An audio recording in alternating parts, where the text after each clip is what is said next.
The second statement I'm going to read relates to fresh evidence. Fresh evidence relating to two very detailed and lengthy reports, one on baby C and one on baby O. And let me read out the statement by the two neonatologists.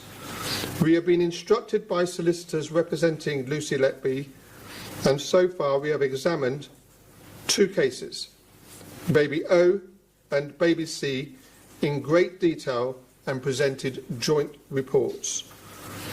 To prepare these reports, we had full access to the following: the hospital notes, the post-mortem records, multiple reports of David Evans, as well as other experts' witness statements and statements submitted as part of the pre-trial investigation. I should also add, as well as transcripts of the trial as well. We have taken considerable time and care, and these reports provide a thorough analysis. Our reports demonstrate that there are identifiable medical reasons why both babies became unwell, sadly did not respond to resuscitation, and subsequently passed away. We have set out clearly within our reports evidence showing that these babies could not reasonably be described as well or stable. Neither should their deteriorations be described as unexplained. Our reports contain careful, justified new evidence which has not been presented before, either in court or as part of previous examinations of these cases by multiple sources. It is not our role to determine any impact this new evidence might have on the legal process. Although some of the medical information within the reports is complex, it is possible to draw clear and sound conclusions which we believe will stand up to scrutiny. In this respect, we are completely happy for our reports to be subject to appropriate independent expert critical analysis. We have provided evidence that baby O died due to issues relating to the resuscitation. Baby C died due to problems caused by failing placental function at the end of the pregnancy. We have seen no evidence of deliberate harm to these babies by anyone.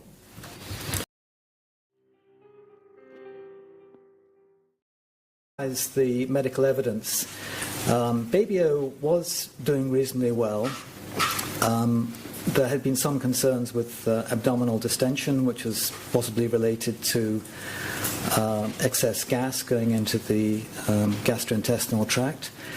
The baby had an apnea, and the medical staff, an apnea is a pause in breathing, and the medical staff responded to this by intubating the baby, placing the baby onto a ventilator, and the baby was not unwell particularly, but it had an apnea, but they placed the baby on a ventilator and then put the baby on very high pressure settings.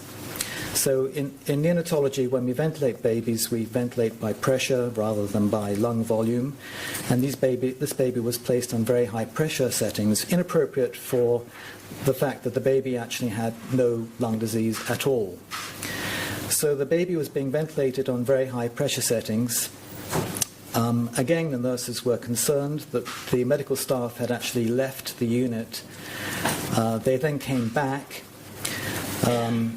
Things didn't look quite right, and to summarize what happened, the nurse was again concerned that the abdomen was distended, and one of the doctors responded to this by placing a needle into the abdomen.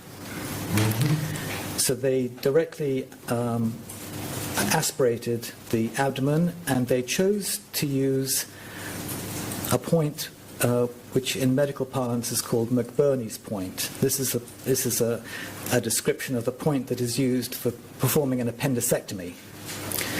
The baby did not need an appendectomy. This is a newborn. Appendectomy is completely irrelevant to it.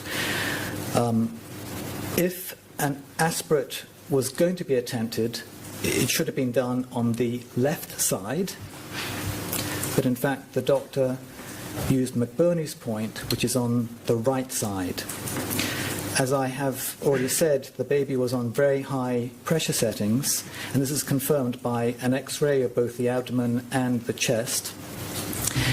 And the settings were so high that the baby's liver was pushed right down into the pelvis. So when the doctor performed the aspiration of the abdomen, the needle perforated the liver. The baby was still being ventilated with a needle in the liver. The liver was now being lacerated by the needle. And this led to bleeding, free blood going into the abdomen. The baby went into shock. The shock was actually confirmed by a subsequent blood test which showed that the baby's hemoglobin had halved, and they were unable to resuscitate the baby, partly because they didn't realize what they'd done. Very short point. Okay, yeah. I'm aware that the second prosecution expert felt that the needle had been inserted at a level higher than McBurney's point, and of course that would mean that there would have been a much even greater chance of the liver having been perforated by this inappropriate action during resuscitation. That's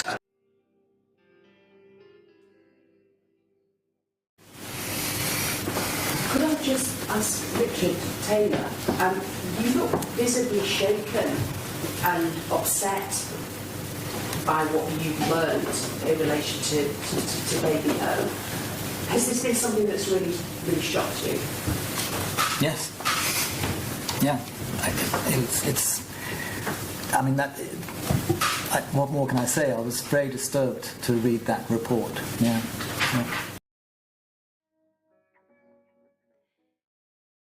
Seen evidence, and particularly the testimonies given by Drs. Bowen and Dr. Evans in court were, I and they were absolutely astounded by some of the responses in almost every case that were given, particularly by Dr. Evans. He seemed to me to have broken the rules of the criminal procedure rules by always completely refusing to consider any other diagnosis than that which was the only possible diagnosis that he had come up with. And his duty to the court and to the jury was to give a range of opinion, and he constantly refused to do this. He had an opinion and he would not be moved. And this is what has been so astounding to many doctors and experts who've seen evidence and who do not know Lucy Letby. I don't know her, and I think, Mark, you'll say it's almost unprecedented that 50 or 60 or more experts have come out of the woodwork to defend somebody on the basis of what we regard as absolutely appalling and unsustainable medical evidence.